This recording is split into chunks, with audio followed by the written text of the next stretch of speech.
Hello, അമ്മ മനസ്സിൻ്റെ പുതിയൊരു കഥയിലേക്ക് എല്ലാവർക്കും സ്വാഗതം. ചാനൽ ആദ്യമായിട്ട് കാണുന്നവരാണെങ്കിൽ ഒന്ന് സബ്സ്ക്രൈബ് ചെയ്തിട്ട് ലൈക്ക് ചെയ്യണേ. അങ്ങനെ മേഘയോട് വളരെ മോശമായിട്ടുള്ള രീതിയിൽ തന്നെയാണ് തിരിച്ച് ചന്ദ്രികയും പെരുമാറുന്നത്. കാരണം അവൾക്കൊരു റെസ്പെക്റ്റും കൊടുക്കുന്നില്ല. അപ്പോൾ തിരിച്ചങ്ങോട്ടും കൊടുക്കേണ്ട ആവശ്യമില്ലല്ലോ. കാരണം ചന്ദ്രികയോട് പറയുന്നത് നീ നിൻ്റെ വീട്ടു ജോലി മാത്രം ചെയ്താൽ മതി, നിന്നെ കൊണ്ട് ഇതൊന്നും കൂട്ടിയാൽ കൂടില്ല എന്നൊക്കെ പറയുമ്പോൾ ചന്ദ്രിക പറയുന്നുണ്ട്, ആത്മവിശ്വാസവും ആത്മധൈര്യം ഉണ്ടെങ്കിൽ ഏതൊരു പെൺകുട്ടിയെ കൊണ്ടും എന്തും ചെയ്യാൻ സാധിക്കും. അപ്പോൾ അതൊക്കെ വെല്ലുവിളിയായിട്ട് മേഘയുടെ ഉള്ളിൽ കിടക്കുകയാണ്. അതുകൊണ്ട് തന്നെ ചന്ദ്രിക പിറ്റേന്ന് ഓഫീസിൽ വന്ന സമയത്ത് ചന്ദ്രിക ലിഫ്റ്റിൽ കയറുന്ന സമയം നോക്കിയിട്ട് ആ ലിഫ്റ്റ് മേഘ ഓഫാക്കുകയാണ്, അതിൻ്റെ മെയിൻ സ്വിച്ച് ഓഫാക്കുകയാണ്. പക്ഷേ മേഘ അറിയാത്തൊരു കാര്യം ഉണ്ടായിരുന്നു, അതിനകത്ത് സിദ്ധാർത്ഥ് കൂടി ഉണ്ടായിരുന്നു എന്നുള്ളത്. അതുകൊണ്ട് തന്നെ സിദ്ധാർത്ഥും ചന്ദ്രികയും ഒന്നിച്ചാണ് ലിഫ്റ്റിനകത്ത് കുടുങ്ങുന്നത്. പെട്ടെന്ന് തന്നെ സിദ്ധാർത്ഥ് ലിഫ്റ്റ് ഓപ്പറേറ്ററെ വിളിക്കുന്നതുകൊണ്ട് തന്നെ അയാൾ വന്നിട്ട് ലിഫ്റ്റ് ശരിയാക്കി കൊടുക്കുകയാണ്.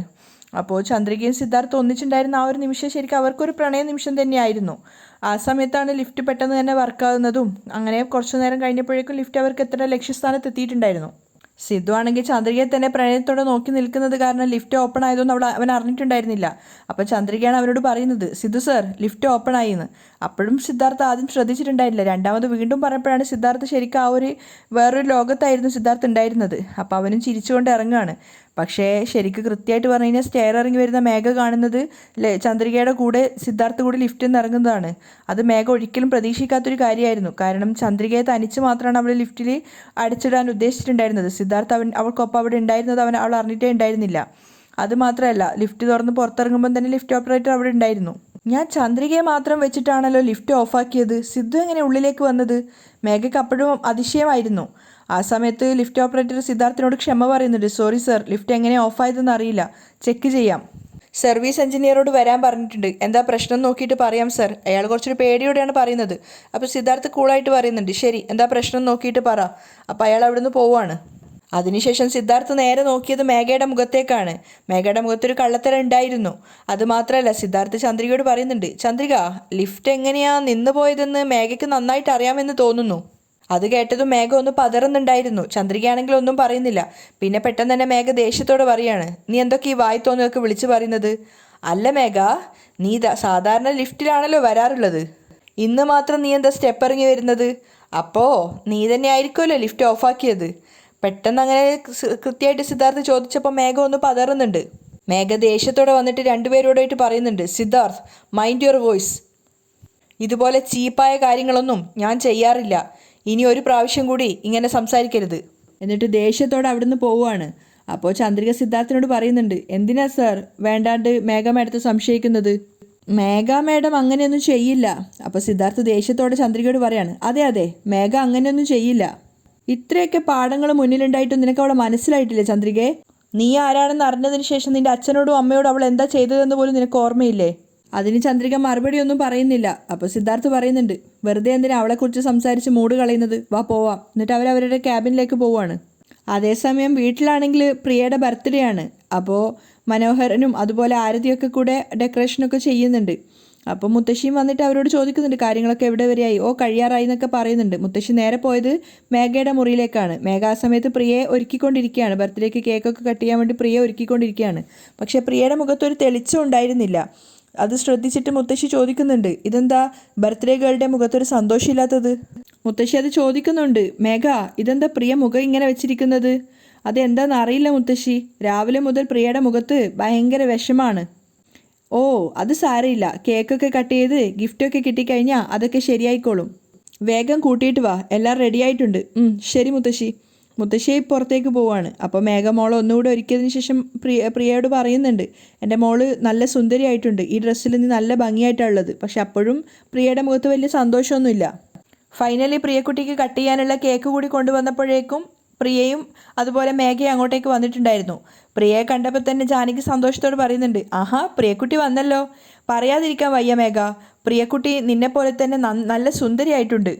അത് കേട്ടതും മരതക മുത്തശ്ശിയും അതുപോലെ മേഘയും സന്തോഷത്തോടെ പുഞ്ചിരിക്കുകയാണ്. അപ്പോൾ ജാനകി പറയുന്നുണ്ട്, നല്ല സുന്ദരി കുട്ടിയായിട്ടുണ്ട്, എൻ്റെ കണ്ണ് തന്നെ പെടുവോന്നറിയില്ല. താങ്ക്സ് അമ്മായി, മേഘയും സന്തോഷത്തോടെ പറയാണ്. അപ്പോൾ വാസുദേവൻ പ്രിയയുടെ മുഖം തന്നെ ശ്രദ്ധിച്ചിട്ട് പറയുന്നുണ്ട്, അതൊക്കെ ശരി തന്നെ, പക്ഷേ ബർത്ത്ഡേ ഗേളുടെ മുഖത്ത് ഒരു സന്തോഷം കാണുന്നില്ലല്ലോ, എന്താ പറ്റിയ പ്രിയമോൾക്ക്? അപ്പോൾ മേഘയും പ്രിയയെ നോക്കിക്കൊണ്ട് പറയാണ്, അതെന്താണെന്ന് അറിയില്ല അങ്കിൾ, രാവിലെ മുതൽ അവളുടെ മൂഡ് അത്ര ശരിയല്ല. അപ്പോൾ ആരതി പോയിട്ട് കാര്യം അന്വേഷിക്കുകയാണ്. എന്താ പ്രിയക്കുട്ടി, എന്തോ മൂഡ് ഔട്ടായിട്ട് നിൽക്കുന്നത്? മുത്തശ്ശി എന്തെങ്കിലും വഴക്ക് പറഞ്ഞോ? അപ്പോൾ മുത്തശ്ശി പറയുന്നുണ്ട്, ഏയ് എന്തിനാടി എന്നെ പറയുന്നത്? ഞാൻ എന്തിനാടി എൻ്റെ കൊച്ചുമോളെ വഴക്ക് പറയുന്നത്? അപ്പോൾ പ്രിയ പെട്ടെന്ന് തന്നെ മേഘയോട് ചോദിക്കുകയാണ്, അമ്മ എന്താ മോളെ, എൻ്റെ ബർത്ത്ഡേക്ക് മഹേന്ദ്ര മുത്തശ്ശനും ലക്ഷ്മി മുത്തശ്ശിയൊക്കെ വരുമോ? അത് കേട്ടതും എല്ലാവരും ഷോക്കായിട്ട് നിൽക്കുകയാണ്. അപ്പോൾ മുത്തശ്ശി ചിന്തിക്കുന്നുണ്ട്, ഓ ഇതിന് വേണ്ടിയിട്ടായിരുന്നു രാവിലെ തൊട്ട് മുഖവും വീർപ്പിച്ച് നിന്നത്. മേഘ മറുപടി ഒന്നും കൊടുക്കാത്തത് കൊണ്ട് പ്രിയ വീണ്ടും ചോദിക്കുകയാണ്, പറയമ്മ അവർ വരുമോ? അപ്പോൾ മേഘ പറയുന്നുണ്ട്, അവരൊന്നും വരില്ല. അതെന്താ അമ്മ? ഇങ്ങോട്ട് നോക്ക് പ്രിയ, ഇതുപോലുള്ള ചോദ്യങ്ങളൊന്നും ചോദിക്കാൻ പാടില്ല. അവർ വരില്ല, അത്ര തന്നെ. ആ അവസരം മുതലാക്കിയിട്ട് മുത്തശ്ശി പറയുന്നുണ്ട്, ഈ ചെറിയ കുട്ടിക്ക് മഹേന്ദ്രൻ്റെ ലക്ഷ്മിയുടെ മേലുള്ള സ്നേഹം പോലും അവർക്ക് മേഘയോടില്ലല്ലോ. അങ്ങനെ ഉണ്ടായിരുന്നെങ്കിൽ അവർ കോടതിയിൽ കേസും കൊണ്ട് പോവുമായിരുന്നോ? മുത്തശ്ശി അവസരം മുതലാക്കുകയാണ്. പക്ഷേ ജാനകിയോ വാസുദേവനോ ആരതിയോ ഒന്നും തന്നെ മിണ്ടുന്നുണ്ടായിരുന്നില്ല. അപ്പോൾ പ്രിയ വീണ്ടും മേഘയോട് ചോദിക്കുന്നുണ്ട്, അമ്മ ഞാൻ പോയി മലറിനെങ്കിലും കൂട്ടിയിട്ട് വരട്ടെ അമ്മ? അതിൻ്റെ ഒന്നും ആവശ്യമില്ല, മേഘ ദേഷ്യത്തോടെയാണ് പറയുന്നത്. അപ്പോൾ ജാനകി സ്നേഹത്തോടെ മേഘയെ ഉപദേശിക്കുകയാണ്, മേഘ പ്രിയ ചെറിയ കുട്ടിയല്ലേ, അവളെ ദേഷ്യത്തോടെ സംസാരിക്കാതെ അവളോട് സ്നേഹത്തോടെ പറഞ്ഞു കൊടുക്ക്. ശരി അമ്മായി. എന്നിട്ട് മേഘ സ്നേഹത്തോടെ പ്രിയക്ക് പറഞ്ഞു കൊടുക്കുകയാണ്, ഇങ്ങോട്ട് നോക്കുമോളെ, നിന്റെ ബർത്ത്ഡേ ആഘോഷിക്കാൻ മുത്തശ്ശിയും ജാനകി മുത്തശ്ശിയും അതുപോലെ വാസുദേവൻ മാമനും ആരതി ആൻറ്റിയും ഒക്കെ ഉണ്ടല്ലോ. നീ ഇന്ന് നല്ല ഗുഡ് ഗേളായി നിൽക്കണം. ചിരിക്കെന്ന് പറഞ്ഞിട്ട് പ്രിയയെ കൊണ്ട് ചിരിപ്പിക്കുകയാണ്. അപ്പോഴേക്കും അവൾ കൂളായിട്ടുണ്ടായിരുന്നു. അപ്പോൾ ജാനകി പറഞ്ഞു കൊടുക്കുകയാണ്, മേഘ ഞാനൊരു കാര്യം പറഞ്ഞാൽ എൻ്റെ മോള് തെറ്റിദ്ധരിക്കരുത്. എന്താ അമ്മായി പറഞ്ഞോളൂ. ഇവിടെ ഇങ്ങനെ ഒരു പരിപാടി നടക്കുമ്പോൾ നീ ആദ്യം പോയിട്ട് അച്ഛനെ വിളിക്ക്. അയ്യോ മുത്തശ്ശനെ വിളിക്കാനോ? മേഘ പേടിയോട് ചോദിക്കുകയാണ്. തീർച്ചയായിട്ടും വിളിക്കണം മോളെ. ഇങ്ങനെ ഒരു പരിപാടി നടക്കുമ്പോൾ വീട്ടിലെ തലമൂത്ത ആളായിട്ട് അദ്ദേഹം ഉള്ളപ്പോൾ അദ്ദേഹത്തെ വിളിക്കാതിരിക്കുന്നത് മോശമാണ്. അപ്പോൾ മുത്തശ്ശിയും പറയുന്നുണ്ട്, ചെല്ലു മേഘ, പോയിട്ട് അദ്ദേഹത്തെ കൂടെ വിളിച്ചു കൊണ്ടുവാ. അപ്പോൾ മേഘ പരിഭ്രമിച്ചിട്ടാണ് ത്യാഗരാജൻ മുത്തശ്ശൻ്റെ അടുത്തേക്ക് പോകുന്നത്. അപ്പോൾ അദ്ദേഹം പത്രം വായിച്ചുകൊണ്ടിരിക്കുകയാണ്. മേഘയെ കണ്ടപ്പോൾ ദേഷ്യത്തോടെയാണ് പെരുമാറുന്നത്. മുത്തശ്ശ എന്ന് വിളിച്ചപ്പോൾ തന്നെ എന്താ എന്നൊക്കെ ചോദിക്കുന്നുണ്ട്. അപ്പോൾ മേഘ പറയുന്നുണ്ട്, പ്രിയക്കുട്ടിയുടെ ബർത്ത്ഡേ ആണ്, അവിടെ വരെ വരണം, കേക്ക് കട്ട് ചെയ്യാണെന്നൊക്കെ. അപ്പോൾ മുത്തശ്ശൻ പറയുന്നുണ്ട്, നിൻ്റെ ഒരു കാര്യത്തിൽ ഇടപെടേണ്ടെന്ന് ഞാൻ വിചാരിച്ചതാണ്, പക്ഷേ കുഞ്ഞിൻ്റെ കാര്യം ആയതുകൊണ്ട് മാത്രം ഞാൻ വരാം. എന്നിട്ട് അദ്ദേഹം അവൾക്കൊപ്പം പിന്നാലെ അങ്ങോട്ടേക്ക് വരികയാണ്. എല്ലാവരും വന്നല്ലേ, എനിക്ക് കേക്ക് കട്ട് ചെയ്യാന്ന് പറഞ്ഞിട്ട് പ്രിയയെ കൊണ്ട് കേക്ക് കട്ട് ചെയ്യിക്കുന്നുണ്ട്. പ്രിയ കേക്ക് കട്ട് ചെയ്തപ്പോൾ തന്നെ മേഘ പറയുന്നുണ്ട് ജാനകി അമ്മായിക്ക് കൊണ്ടുപോയി കൊടുക്കാൻ വേണ്ടിയിട്ട്, എന്നിട്ട് അനുഗ്രഹം വാങ്ങിക്കാൻ. അപ്പോൾ ജാനകി തന്നെ അത് വിലക്കുകയാണ്, എനിക്കല്ല ആദ്യം തരേണ്ടത്, അച്ഛന് കൊണ്ടുപോയി കൊടുക്ക്, എന്നിട്ട് അച്ഛൻ്റെ അനുഗ്രഹം വാങ്ങിക്കുന്നു. അതുപോലെ തന്നെ മേഘ കുഞ്ഞിനോട് പറയാണ്. അപ്പോൾ പ്രിയ വേഗം കേക്ക് കട്ട് ചെയ്തിട്ട് മുത്തശ്ശൻ്റെ നേരെയാണ് പോകുന്നത്. മുത്തശ്ശൻ പറയുന്നുണ്ട്, മുത്തശ്ശന് ഷുഗറാണ്, കേക്ക് വേണ്ട. എന്നിട്ട് അത് പ്രിയയുടെ വായിലൊരു കഷ്ണം വെച്ചു കൊടുക്കുകയാണ്. പ്രിയ അതിനുശേഷം മുത്തശ്ശൻ്റെ കാല് തൊട്ടിട്ട് അനുഗ്രഹം വാങ്ങിക്കുന്നുണ്ട്. പ്രിയയെ അനുഗ്രഹിച്ചതിന് ശേഷം മുത്തശ്ശൻ അവൾക്കൊരു ഉപദേശം കൊടുക്കുകയാണ്. ഒരു കാലത്തും ഒരാളുടെയും നന്മയിൽ മോശം കണ്ടെത്താതെ ആർക്കും ഒരു ദ്രോഹവും ചെയ്യാതെ എപ്പോഴും സന്തോഷത്തോടെ ഒരുപാട് കാലം ജീവിക്കാൻ അനുഗ്രഹിക്കട്ടെ ദൈവം. അത് മേഘയ്ക്കുള്ളൊരു അടികൂടിയായിരുന്നു. കാരണം അവൾ മറ്റൊരാൾ ചതിച്ചതിന് കൊടുത്ത ഒരു ഉപദേശം കൂടിയാണ് കുഞ്ഞിന് കൊടുത്തത്. അത് അവിടെ കൂടിയിരിക്കുന്ന എല്ലാവർക്കും മനസ്സിലായിട്ടുണ്ടായിരുന്നു.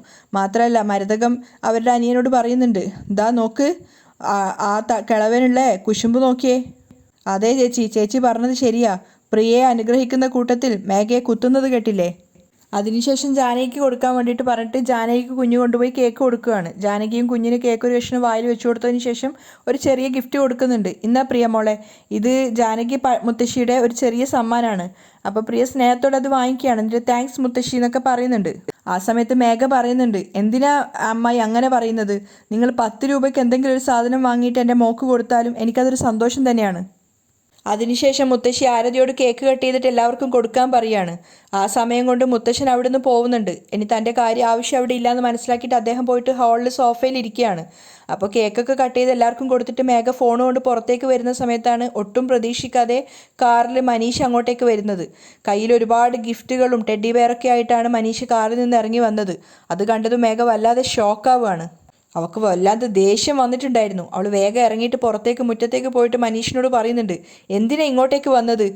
ആദ്യം ഇവിടെ നിന്ന് ഇറങ്ങിപ്പോ. മേഘ അകത്തേക്ക് നോക്കി പേടിച്ചിട്ടാണ് പറയുന്നത്, വേഗം ഇവിടുന്ന് പോവാൻ നിന്നോടല്ലേ പറഞ്ഞത്. അപ്പോൾ മനീഷ് ഒന്നും തിരിച്ച് മറുപടി പറയുന്നില്ല. പെട്ടെന്നാണ് സിദ്ധാർത്ഥ് അങ്ങോട്ടേക്ക് വരുന്നത്. ഹായ് മനീഷ്, സിദ്ധാർത്ഥ് പറയാണ്. അപ്പോൾ അവനും വെൽക്കം സ്വീകരിക്കുന്നുണ്ട്. അപ്പോൾ മേഘയോട് ചോദിക്കുന്നുണ്ട് സിദ്ധു, എന്തിനാ മനീഷിനോട് പോകാൻ പറയുന്നത്? അപ്പോഴും മനീഷ് ഒന്നും പറയുന്നില്ല. അപ്പോൾ സിദ്ധു മേഘയോട് പറയുന്നുണ്ട്, ഇങ്ങോട്ട് നോക്ക്, പണം അയാൾ എടുത്തിട്ടില്ലെന്ന് നമുക്ക് മനസ്സിലായില്ലേ, പിന്നെന്തിനാ വീണ്ടും അയാളോട് ഇങ്ങനെ മോശമായിട്ട് പെരുമാറുന്നത്? ശരിക്ക് പറഞ്ഞാൽ ആ പണം ആരാണ് മോഷ്ടിച്ചതെന്ന് കണ്ടുപിടിച്ചിട്ട് അത് കഴിഞ്ഞതിന് ശേഷം മനീഷിനോട് ജോലിയിൽ കയറാൻ നോക്കാൻ പറ. മനീഷു അഭിമാനത്തോടെ അത് കേട്ടിട്ട് നിൽക്കുകയാണ്. പക്ഷെ മേഘ വല്ലാതെ പരിഭ്രമിച്ചിട്ടുണ്ടായിരുന്നു. അപ്പോൾ സിദ്ധു തന്നെ പറയാണ്, മനീഷ് നിങ്ങൾ അകത്തേക്ക് കയറിപ്പോയിക്കോ മനീഷ്. മേഘ പതറിക്കൊണ്ടാണ് നിൽക്കുന്നത്. അപ്പോൾ സിദ്ധു പറയുന്നുണ്ട്, മേഘ എന്താ ഇങ്ങനെ നോക്കിക്കൊണ്ട് നിൽക്കുന്നത്? വീട്ടിൽ വന്ന ഗസ്റ്റ് അല്ലേ, അദ്ദേഹത്തെ അകത്തേക്ക് വിളിച്ചു കൊണ്ടുപോ. അകത്തേക്ക് കൊണ്ടുപോ മേഘ. മേഘ അനങ്ങാതെ നിൽക്കുന്നിടപ്പോൾ സിദ്ധു വീണ്ടും ആവർത്തിക്കുകയാണ്. അപ്പോൾ സിദ്ധാർത്ഥിനെ ബോധിപ്പിക്കാൻ വേണ്ടിയിട്ട് മേഘ മനീഷിനെ അകത്തേക്ക് വിളിച്ചു കൊണ്ടുപോകുന്നുണ്ട്. മനീഷാണെങ്കിൽ പോകുമ്പോൾ സിദ്ധാർത്ഥിന് നന്ദി പറഞ്ഞിട്ടാണ് പോകുന്നത്. മനീഷിനോടുള്ള മേഘയുടെ ആ ഒരു ഇടപെടൽ കാണുമ്പോൾ തന്നെ സിദ്ധാർത്ഥിന് വല്ലാത്തൊരു സംശയം തോന്നുന്നുണ്ടായിരുന്നു. അവൻ അവിടുന്ന് പോവുകയാണ്. അങ്ങനെ മനീഷ് മേഘയ്ക്കൊപ്പം അകത്തേക്ക് എത്തിയതും പ്രിയയെ കാണുകയാണ്. പ്രിയയെ കണ്ടപ്പോൾ തന്നെ ഹായ് ഒക്കെ പറയുന്നുണ്ട്. പ്രിയയും നല്ല പരിചയമുള്ളത് കൊണ്ട് തന്നെ ഹായ് അങ്കിൾ എന്ന് പറഞ്ഞിട്ട് മനീഷിൻ്റെ അടുത്തേക്ക് വരുന്നുണ്ട്. അത്രയും ആൾക്കാരുടെ ഇടയിൽ നിന്നും പ്രിയ മനീഷിനെ തേടി വന്ന സമയത്ത് മേഘയും വല്ലാതെ ഒന്ന് പരിഭ്രമിക്കുകയാണ്. കാരണം അവരൊക്കെ തെറ്റിദ്ധരിക്കുമല്ലോ എന്ന് വിചാരിച്ചിട്ട്. പ്രിയയാണെങ്കിൽ അവളുടെ മനസ്സിൻ്റെ നിഷ്കളങ്കത കൊണ്ട് വേഗം മനീഷിൻ്റെ അടുത്ത് വന്നിട്ട് സ്നേഹത്തോടെ സംസാരിക്കുകയാണ്. മനീഷും തൻ്റെ മകളോടുള്ള വാത്സല്യം കാരണം ഒരുപാട് ഗിഫ്റ്റുകൾ കൊണ്ടുവന്നിട്ടുണ്ടായിരുന്നു. അതൊക്കെ പ്രിയക്ക് കൊടുക്കുകയാണ്. എല്ലാവരും സംശയത്തോടെയാണ് മനീഷിനെ നോക്കുന്നത്. അപ്പോൾ ജാനകി ചിരിച്ചുകൊണ്ട് പറയുന്നുണ്ട്, ആഹാ കൊള്ളാലോ, പ്രിയക്കുട്ടിക്ക് ഇത്രയധികം ഗിഫ്റ്റ് കിട്ടിയോ, അതും ഒരാളുടെ അടുത്ത് നിന്ന്. അതാരാന്നുള്ള സംശയം എല്ലാവരുടെ മുഖത്തുണ്ടായിരുന്നു. എന്നിട്ടും മുത്തശ്ശി വന്നിട്ട് മേഘയോട് പറയുന്നുണ്ട്, എന്താ മേഘ വീട്ടിൽ വന്ന ഗസ്റ്റിന് ഇങ്ങനെ നിർത്തിക്കൊണ്ട് സംസാരിക്കുന്നത്, ഇരുത്തിയിട്ട് സംസാരിക്കൂ. അങ്ങനെ മുത്തശ്ശൻ പോയ ഹാളിലേക്ക് മനീഷിനെ കൊണ്ടുപോവാണ്. അപ്പോൾ മനീഷ് താങ്ക്സ് ഒക്കെ മുത്തശ്ശിക്ക് പറഞ്ഞിട്ടാണ് അങ്ങോട്ടേക്ക് പോകുന്നത്. എല്ലാവരും അപ്പോഴും സംശയത്തോടെ തന്നെയാണ് മനീഷിനെ നോക്കുന്നത്. കാരണം വേറെ ആരും പ്രിയയുടെ ബർത്ത്ഡേ ആയിട്ട് അവിടെ വന്നിട്ടുണ്ടായിരുന്നില്ല. മാത്രമല്ല ത്യാഗരാജ മുത്തശ്ശൻ്റെ അടുത്ത് പോയ സമയത്ത് മുത്തശ്ശനും സംശയത്തോടെ തന്നെയാണ് മനീഷിനോട് ചോദിക്കുന്നത്, അല്ല പ്രിയയുടെ ബർത്ത്ഡേ നിങ്ങൾക്ക് മാത്രം എങ്ങനെയാണ് അറിയുന്നത്? അപ്പോൾ മനീഷ് വേഗം തന്നെ പറയാണ്, മേഘ പറഞ്ഞതാണ്. നിങ്ങളോട് മാത്രമാണോ പറഞ്ഞിട്ടുള്ളൂ? അതൊരു അത്ഭുതമായിരിക്കുന്നല്ലോ. അതെന്താ മേഘ, ഓഫീസിലുള്ള മറ്റുള്ളവരോടൊന്നും പറഞ്ഞില്ലേ? അദ്ദേഹം ചോദിക്കുകയാണ്. അപ്പോൾ മേഘ പറയുന്നുണ്ട്, അതല്ല മുത്തശ്ശ, പറഞ്ഞാൽ എല്ലാവരും വരുമല്ലോ. ഞാൻ കുറച്ച് സിമ്പിളായിട്ട് നടത്താമെന്നാണ് വിചാരിച്ചിട്ടുണ്ടായിരുന്നത്. ശരി. എന്നിട്ട് അതിനുശേഷം മനീഷിനോട് പറയുന്നുണ്ട്, മോനെ ഭക്ഷണമൊക്കെ കഴിച്ചിട്ടേ പോകാവൂ. ശരി സർ. അതിനുശേഷം അദ്ദേഹം പുഞ്ചിരിച്ചുകൊണ്ട് അവിടുന്ന് എഴുന്നേറ്റ് മുറിയിലേക്ക് പോവുകയാണ്. അദ്ദേഹം പോയി എന്ന് ഉറപ്പായപ്പോൾ മേഘ ദേഷ്യത്തോടെ സംസാരിക്കുന്നുണ്ട് മനീഷിൻ്റെ അടുത്ത്. എന്തിനാ ഇങ്ങോട്ടേക്ക് വന്നത്? കാണുന്നില്ല എല്ലാവരും ചോദിക്കുന്നത്. ഓഫീസിലുള്ള മറ്റാരും വന്നിട്ടില്ല, നീ മാത്രം എന്തിനാ വന്നതെന്ന് എല്ലാവരും ചോദിക്കുന്നത്. ഇപ്പോൾ മുത്തശ്ശൻ സംശയിച്ചതുപോലെ തന്നെ എല്ലാവരും സംശയിക്കും. അപ്പോൾ മനീഷ എഴുന്നേറ്റിട്ട് മേഘയോടും കുറച്ച് ദേഷ്യത്തോടെയാണ് സംസാരിക്കുന്നത്. ഇതിൽ അവർ ഇത്രമാത്രം ചിന്തിക്കാൻ എന്താ ഉള്ളത്? ഒരു നല്ല ദിവസമായിട്ട് ഞാൻ എൻ്റെ ഭാര്യയും മകളെയും കാണാൻ വരരുതെന്നാണോ? അത് കേട്ടപ്പോൾ മേഘയ്ക്ക് ദേഷ്യം വരികയാണ്. ഇങ്ങോട്ട് നോക്ക്, ഭാര്യ മോള് എന്നുള്ള ഡയലോഗൊന്നും വേണ്ട. അതിനു മാത്രം ഞാൻ എന്ത് തെറ്റാ മേഘ ചെയ്തത്? ഞാനും നീയും പ്രണയിച്ചു. നമ്മുടെ രണ്ടുപേരുടെയും സമ്മതത്തോടെയാണ് നമുക്ക് കുഞ്ഞുണ്ടായത്. ഒന്നിച്ച് ജീവിക്കണമെന്നും നമ്മൾ ആഗ്രഹിച്ചു. ഞാൻ ആക്സിഡൻറ്റിൽ മരിച്ചുപോയെന്ന് കരുതിയിട്ടാണ് നീ ഇവിടെ വന്ന് ജീവിതം ആരംഭിച്ചത്. പക്ഷേ ഞാൻ ഇപ്പോഴും ജീവനോടെ ഉണ്ടെങ്കിൽ നീ എൻ്റെ കൂടെ ജീവിക്കണമെന്ന് ആഗ്രഹിക്കുന്നതല്ലേ ന്യായം? അങ്ങനെയുള്ളപ്പോൾ നീ എന്തുകൊണ്ട് എൻ്റെ കൂടെ ജീവിക്കില്ല എന്ന് വാശി പിടിക്കുന്നത്? അതിൻ്റെ അർത്ഥം എന്താണെന്ന് എനിക്ക് മനസ്സിലാവുന്നില്ല. മേഘ വല്ലാതെ ഭയന്നിട്ടുണ്ടായിരുന്നു. അവൾ മനീഷിനെ നോക്കി നിൽക്കുകയാണ്. അപ്പോൾ മനീഷ് അവൾക്ക് മുന്നറിയിപ്പ് കൊടുക്കുന്നുണ്ട്. ഇങ്ങോട്ട് നോക്ക് മേഘ, പ്രിയ എൻ്റെ മോളാണ്. അവളെ കാണാതെ അവളോട് സംസാരിക്കാതെ ഇരിക്കാൻ എനിക്ക് സാധിക്കില്ല. മേഘയ്ക്ക് മറുപടിയൊന്നും പറയാനായിട്ടില്ല. അതിനു മുന്നേ തന്നെ പ്രിയ മനീഷിനുള്ള കേക്കും കൊണ്ട് വന്നിട്ടുണ്ടായിരുന്നു. അങ്കിൾ ഇന്നാ കേക്ക് കഴിക്ക്. താങ്ക് യുടാ മുത്തേ എന്ന് പറഞ്ഞിട്ട് മനീഷ കേക്ക് സ്നേഹത്തോടെ വാങ്ങിക്കുകയാണ്. പ്രിയ അവിടുന്ന് പോവുകയാണ്. ആ സമയത്ത് മനീഷ് മേഘയോട് ചോദിക്കുന്നുണ്ട്, ഞാനെന്താ കള്ളനോ കൊലയാളിയോ മറ്റോ ആണോ? എന്തുകൊണ്ടാണ് ഞാൻ ഭർത്താവാണെന്ന് പറയാൻ നീ ഇത്രയേറെ മടിക്കുന്നത്? അതിനും മേഘയുടെ കയ്യിൽ ഉത്തരമില്ലായിരുന്നു. അപ്പം തന്നെ മനീഷ് പറയുന്നുണ്ട്, പക്ഷെ ഒരു കാര്യം ഞാൻ പറയാം, നീ എന്തോ ഒരു വലിയ തെറ്റ് ചെയ്യുന്നുണ്ട്. അത് മറ്റുള്ളവർ അറിയാതിരിക്കാൻ വേണ്ടിയിട്ടാണ് നീ ഇങ്ങനെയൊക്കെ കള്ളങ്ങൾ കാട്ടിക്കൂട്ടുന്നത്. അത് കേട്ടതും മേഘ ഷോക്കാവുകയാണ്. അപ്പോൾ മനീഷ് മുന്നറിയിപ്പ് കൊടുത്തുകൊണ്ട് പറയാണ്, അതുകൊണ്ട് ഒരു കാര്യം ഞാൻ പറയാം, നീ തന്നെ എല്ലാവരോടും ഞാനാണ് പ്രിയയുടെ അച്ഛനെന്നുള്ള കാര്യം പറയണം, അല്ലെങ്കിൽ ഞാൻ തന്നെ എല്ലാവരോടും പറയേണ്ടി വരും. അങ്ങനെ ഒരു മുന്നറിയിപ്പ് മേഘയ്ക്ക് കൊടുത്തിട്ട് കേക്ക് അവിടെ വെച്ചിട്ട് മനീഷ് അവിടുന്ന് പോവുകയാണ്. മേഘ വല്ലാതെ ഭയന്നിട്ടുണ്ടായിരുന്നു. അവൾ ഷോക്കായിട്ട് നിൽക്കുന്നിടത്തേക്ക് വന്നിട്ട് മുത്തശ്ശി ചോദിക്കുന്നുണ്ട്, മേഘ. അപ്പോഴാണ് മേഘ ഒന്ന് ഞെട്ടിയിട്ട് നോക്കുന്നത്. എന്താ നീ ഒരുമാതിരി ആയിട്ടുള്ളത്? എന്തോ പ്രശ്നമുണ്ടോ? ഏയ് ഒന്നുമില്ല മുത്തശ്ശി. അതാരാ? അവനാരാണ്? അവൻ വന്നതിന് ശേഷമാണല്ലോ നീ എന്തോ ഒരു താല്പര്യമില്ലാത്ത പോലെ നിൽക്കുന്നത്. ആ സമയത്ത് മനീഷ് പ്രിയയുടെ കൂടെ നിന്നിട്ട് സെൽഫിയൊക്കെ എടുക്കുകയാണ്. അപ്പോൾ മേഘ മുത്തശ്ശിയോട് പറയുന്നുണ്ട്, അത് പറഞ്ഞില്ലേ ഓഫീസിൽ കൂടെ ജോലി ചെയ്യുന്ന ആളാണെന്ന്. അതെന്താ ഇവനെ മാത്രമേ വിളിച്ചിട്ടുള്ളോ?